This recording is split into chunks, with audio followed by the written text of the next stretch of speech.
Welcome, gentlemen and gentlewomen, and why not gentle children as well. I hope you're having good holidays in this festive time. Now, in this festive time, what we're doing for today is something a little bit different. We are going for a walkthrough of one of my Mythic Plus keys I did recently. Of course, if you're watching the stream, it's most definitely not a key done on stream, because as we know, my stream is cursed and I have something like a 0% completion chance of Mythic Plus keys on stream. Apparently, I can only complete them off stream. That's how it goes. But I have chosen for today one of the tougher dungeons, one of the dungeons where players have the most problems in, which is Nokhud Offensive. I will be going in the next few days through a few other dungeons where players have quite a lot of difficulty going through, just to go over a few tips and tricks and what to do and what I did in these dangerous keys. So I'm starting with Nokhud, but you know, Azure Vault, Ruby Life Pools, the feared first boss of Algathar Academy are some of the highlights of danger that players have noticed in this week of Tyrannical. So that's where we're going for. Now, starting with Nokhud, we have an important reminder that we actually have in this group a Guardian Druid, which isn't the metaest of pick, and also, surprisingly, that warrior isn't even Fury. Actually, it's Arms. So we have a group with a Guardian Druid and an Arms warrior, so definitely not the meta pick, the meta comp whatsoever. So what we have here is the first question of the dungeon. Where do we Bloodlust in Tyrannical?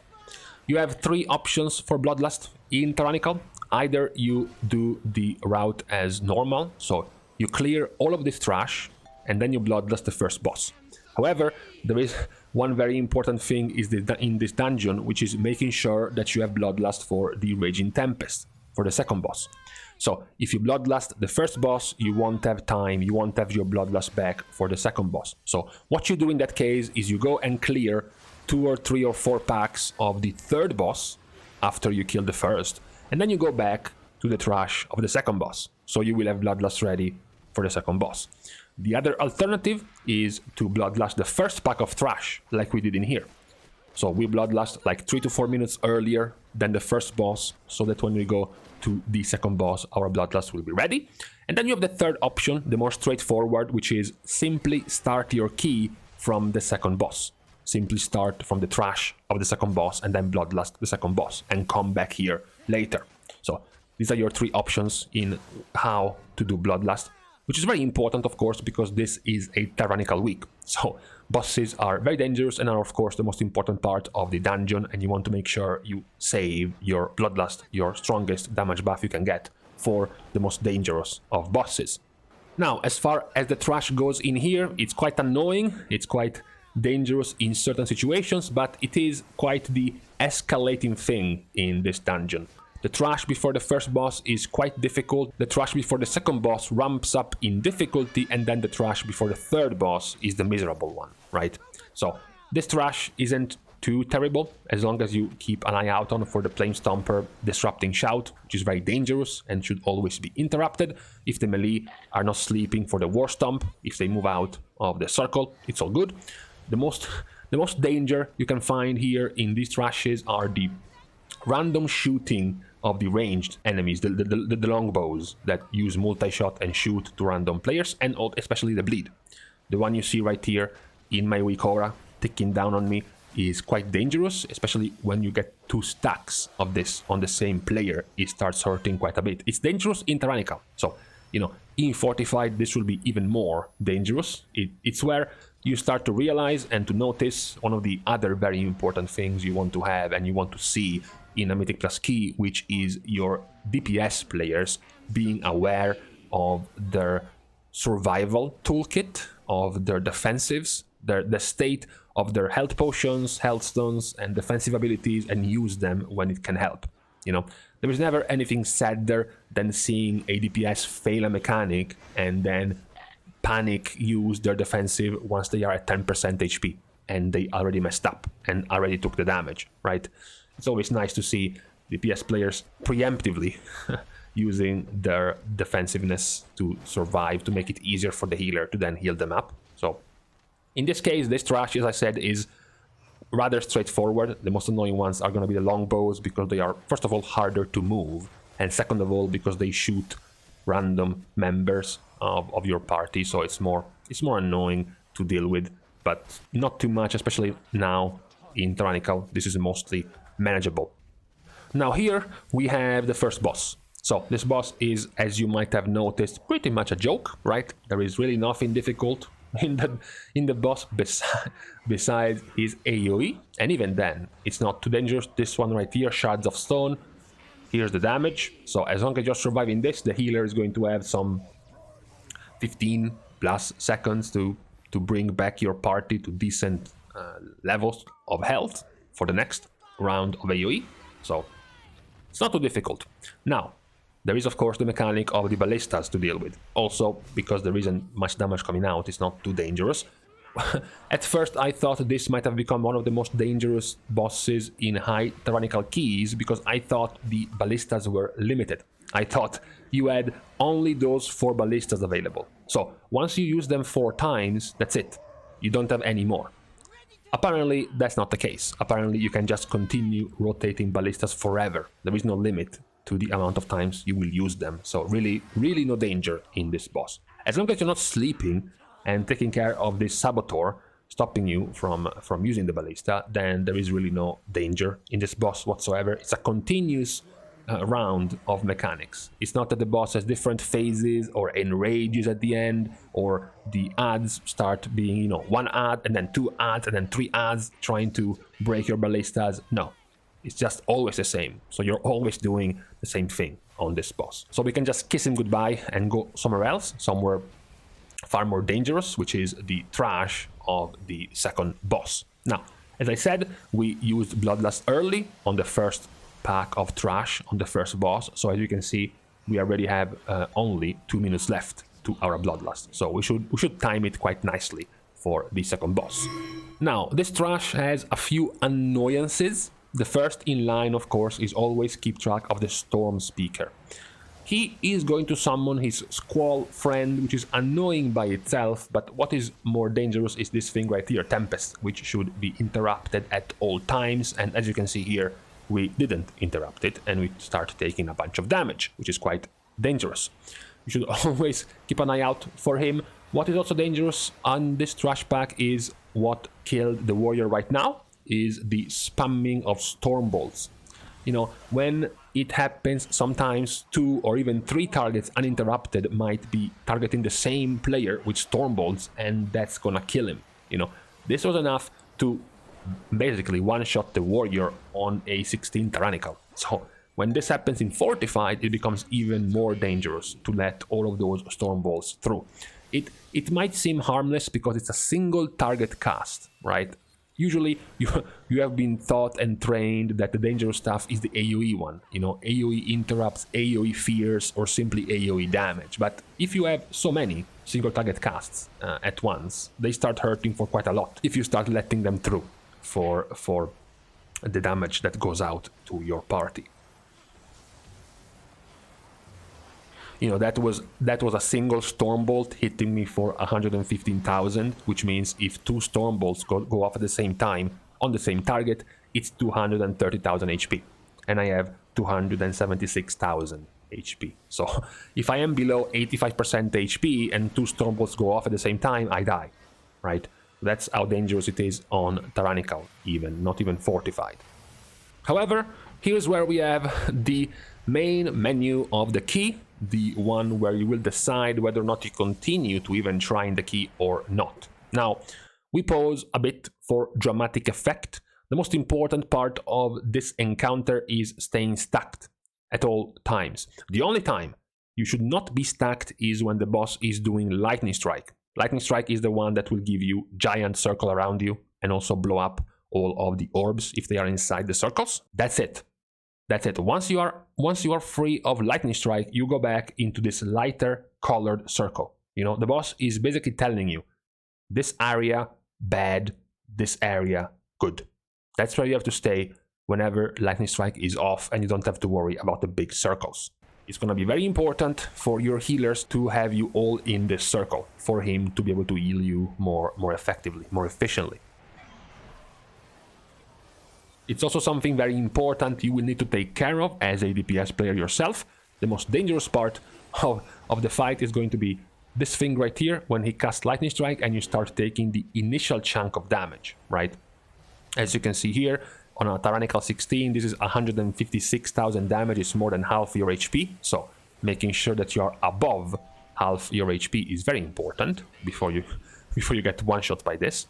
And then you have the second part, which is of course much more dangerous, which is Electrical Storm. It's going to be this 10 plus second long, 12 second long AoE damage, which is very, very dangerous, and you should use, as you can see, things like here, Blur on the Demon Hunter, Renewing Blaze on myself, Die by the Sword. He used 2 already to try to stay alive, because it's the most dangerous part of the entire fight. Now, what can help you through this is what you see to the left of my screen, the 10 stacks of the orb debuff I have, which is 50% more healing. That is going to be the most important thing to take an eye out on, especially for healers. This is a fight where it will be more valuable. One of the few times, right, you will be able to tell your grandkids that this was one of the few times where buffing the healer with more healing rather than buffing the DPS with more damage was actually worth. Because what can kill you here is the too much damage that can't be healed through during the storm. So you want to have your healer with as much of a healing steroid that you can give him during this storm. Energy Surge is a massive damage buff on the boss, which is quite handy to have a class or a spec that can offensively dispel, like a Demon Hunter, to purge the buff away, so the healer doesn't even have to worry about the tank damage that he's taking. The tank will be able to take care of himself, so you can just focus on the DPS and on yourself. Here comes the second storm. Now I have 8 stacks, I'm about to get 10, so now I am fully powered. I'm using my defensive. Again, we see the Demon Hunter with Blur, who's off cooldown, and now we have a Rallying Cry from the Warrior. Monk is in danger. Monk has nothing left in terms of defensives. Karma, unfortunately, is not quite back off cooldown. Luckily, Evoker has quite the strong cooldowns, so we are able to keep the Monk more or less safe, and then he gets Karma back, which is kind of a waste.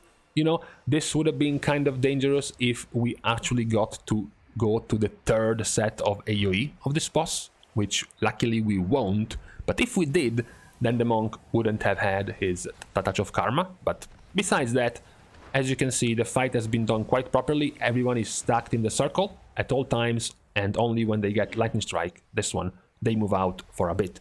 Obviously, this looks a little bit better because we are 3 melee DPS in here. So, of course, they are going to be stacked in the inner circle. They are melee. They want to do damage, right? So, this problem of range only happens usually when you have range DPS. You know, there's nothing more triggering as a healer to see a hunter at 30% HP, dodging most of your heals, and then you realize he's standing 30 yards away from you, unable to get healed by most of your AoE stuff. This one, being a party with just melee DPS, was quite more manageable to deal with the AoE healing on this boss. Now after this we have of course the little mounds of hell around the 3rd boss. This is the very significantly nerfed set of Trash from this week's hotfix because of the sheer amount of cast they used to have, cluttering the entire screen with garbage.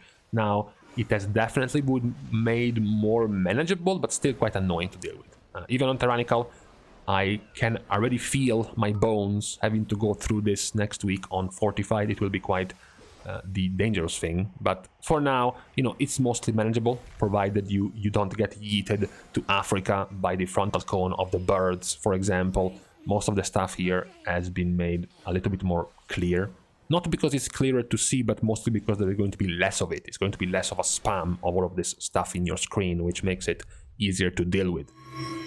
Now, this boss, the 3rd boss, Teera and Maruuk, we survived this boss by a sheer miracle. The amount of times one of the DPS players were down to about 10% HP is staggering in this fight. The amount of damage that comes out in here is also quite surprisingly high. I think not many people have realized this yet, because 90% of the groups disband at the 2nd boss, so they don't even get to see this boss in Tyrannical. That's perhaps why. This, of course, being one of the dangers. This thing right here, tons of damage, is where you should use your defensives to stay alive as a DPS. And then, of course, the other problem, dodging the swirlies, which is becoming apparently very difficult for especially the melee players to get constantly clipped by these tornadoes, which hit for quite a lot. The other danger I'm not sure many players have realized is Earth Splitter that we are about to see right now, I believe. Now, this ability is deceivingly dangerous because the damage you get is actually also around these circles. You don't have to be inside of them to actually start taking damage. You can also be in the near vicinity of it and you will start getting hit for quite a lot. So that's also something you should take care of when you're doing these two bosses. Most of the other things are really just things you have to power through because the quick shot of Teera is just unavoidable. She's just gonna target a bunch of players and shoot them, basically. This is really the only thing you need to be very careful of. This thing right here at Demon Hunter, nobody knows how survives without using a defensive for the Gale Arrow. That's a mistake.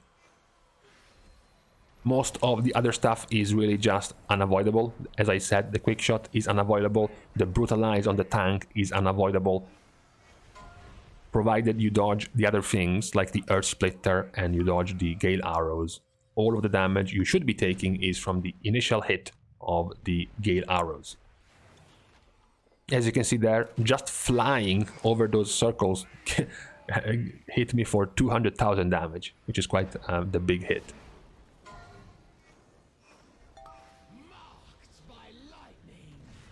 But yes, it's quite the repeat of a boss, provided you are doing the mechanics properly. Then this is again the only thing you should keep an eye out on. Now, luckily, the Demon Hunter uses his defensive, the Warrior uses Spell Reflection, which that doesn't work for the ability, but at least he tried. He was out of all of the other defensives, so there's that. Of course, as a tank, I'm sure you know that the two bosses always have to be tanked together, because if they are away from each other, they gain a damage buff, so you want to keep them close. Now we are not keeping them close, and they are gaining stacks of damage, as you can see on their nameplates. 18, 19 stacks, 20 stacks. They were dying, sure, but it's very dangerous to do, because they're going to be hitting more and more.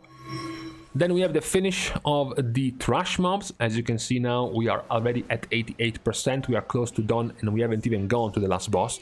This is the other prominent strat in this dungeon after the talk of where to use Bloodlust and on the start and for your route. The other one is going to be where do we get our percentage, because we really don't want to do the trash mobs before the last boss. So we said the trash mobs grow in difficulty over the different bosses, but we only mentioned up to the third boss. We said the first trash mobs before the first boss are somewhat difficult, trash mobs before the second boss are difficult, trash mobs before the third boss are very difficult. We didn't even bother mentioning the trash mobs before the fourth boss, because no, just don't do them, okay? There's no gain for you to go in there and do those trash mobs rather than just staying here or staying in the first zone, in the first boss area, and do those trashes rather than the one before the fourth boss, which also haven't even gotten nerfed, okay? So all of the nerfs were in this area, so you might as well stay here and finish your percentage before reaching the fourth and last boss. Now, this is the route you will be taking. You won't be flying around and then get slammed down by the lightning strike, which stops you from flying. Instead, you just cut through the air, so the mechanic will have nowhere to drag you down, right? They can't slam you down because there is no terrain here, so you can cut as a shortcut in here all the way behind the last boss. Now, in here, you will see we still are at 95%. That's because if you pull the boss with the two guards in front, the two guards will actually join the boss. You can still do this. You can still get to 100% trash and skip those two. The way you skip them is by having, for example, a warrior go in there and suicide, as the rest of the party deals with the boss.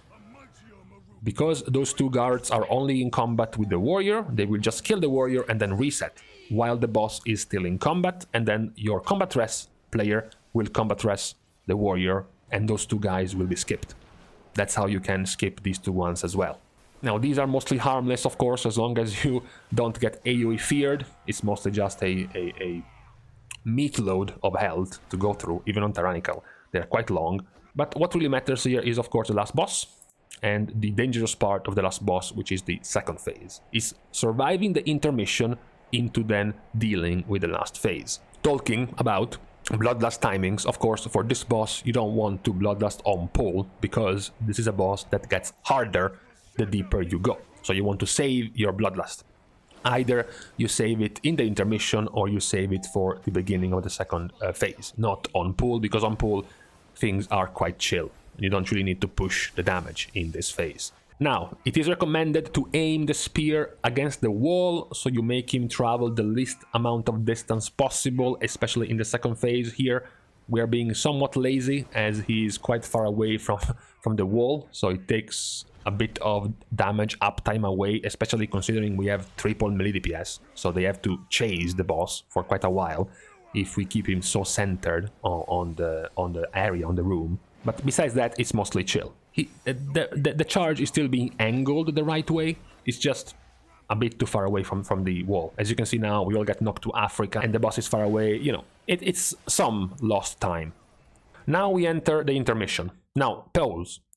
The most important part about the intermission is to group these guys as fast as possible, because they will be spamming castable, you know, casts basically, and do tons of damage if they are hitting the non-tank players. So what you want to do usually is things like saying, hey, warrior, you interrupt cross, demon hunter, you interrupt triangle, I interrupt star, and the tank interrupt circle.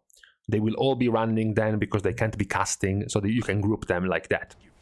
Or you can use other things to stop them, like the druid here will be using vortex to keep them locked, or multiple interrupts to keep them running to you. For example, this one has been left in a corner, so we interrupt it to drag him in, and then you kill them all in an AoE. This wasn't very clean, they were somewhat spread, but hey, in the end we made it, okay? And still, as you can see, the damage is very high because of the ticking AoE of the storm. Once they all die, you enter the second phase and you Bloodlust and kill the boss. We were slightly too fast. First world problems. Our Bloodlust is still on cooldown. So here was the danger of last week with Quaking, when he's going to be doing his thing right here. Here's the grip. If this happens during Quaking, good luck. There you go. That's the new mechanic of phase 2. You don't just get one player being charged. He's gonna get dragged in with the rest of the party. So again, saving defensives, even saving AoE heal abilities as that happens helps quite a lot. Besides that, you have the pulls you're gonna drop, so try to move essentially whenever those pulls happen to keep the area clean for you to move around. Remember to dispel the tank every time he gets debuffed by the boss, by the conductive strike. And then the grip, you know, do something for the grip. Use some defensive, use some insta-heal as soon as that happens to stop them immediately in case they mess up, in case they get clipped by the charge. If they are at full HP, they won't be one-shot, at least at this level of key. It won't be lethal. Another good way to use defensives in here, whenever you drop the pulls and you're stuck in them for a bit, you can also use a defensive there. And that's most you have to be worried with in this phase. Random clippings of melee DPS like it happened now to the Demon Hunter, and making sure you don't get one-shot as you get grabbed in by the pull. So, with this being done, and of course me getting absolutely no loot, this was the overview of the key. This is also where I realized for the first time that the key was actually done with an Arms Warrior. As a surprise, of course, his performance is just about on par what you would expect for an Arms Warrior. So, pathetically low, I would say, as a judgment. But hey, he did quite fine. He used defensives properly, survived quite a bit, besides one unfortunate moment where he got double clipped by 2 storm bolts. The rest was quite solid. So even with much lower DPS than the rest, the key was timed with 6 minutes left. So overall, it was quite the clean key, quite the organized set of mechanics being completed by the players. Not too many mistakes overall. And that's how we timed this Nokhud Offensive key. This was the key of the day for this Monday, I believe, for the beginning of this new week. I hope you might have noticed a few more things you weren't doing at first, for example, or a few more things you weren't paying attention for in this dungeon to help you time this key in the near future. We will be going after other dungeons after this one. As I said, I am aiming at starting with the more dangerous ones, the more difficult ones like Azure Vaults and Ruby Life Pools next. But for today, for this dungeon overview, we are done. Thanks, of course, as usual. We start by thanking my Patreon supporters for contributing and supporting myself and this channel. You can still support in other ways, not including spending money. Liking and commenting down below, as well as subscribing to the channel itself, are perfectly fine ways to show your support. You can also help me by following me on Twitter whenever you want to get notified, for example, when I go live on stream. That would be the best platform to do so. And then, of course, I am streaming as well. I stream on Twitch starting from roughly 10 p.m. Central European Time, 1 p.m. Pacific, and 4 p.m. Eastern US time zones. So, with this out of the way, I hope you had a Merry Christmas. Thank you guys for watching. See you guys soon. And in the meantime, incredible. Somehow, despite having to wake up several hours early for family holiday dinners and lunches, my sleep schedule seemed to be unaffected. Crazy.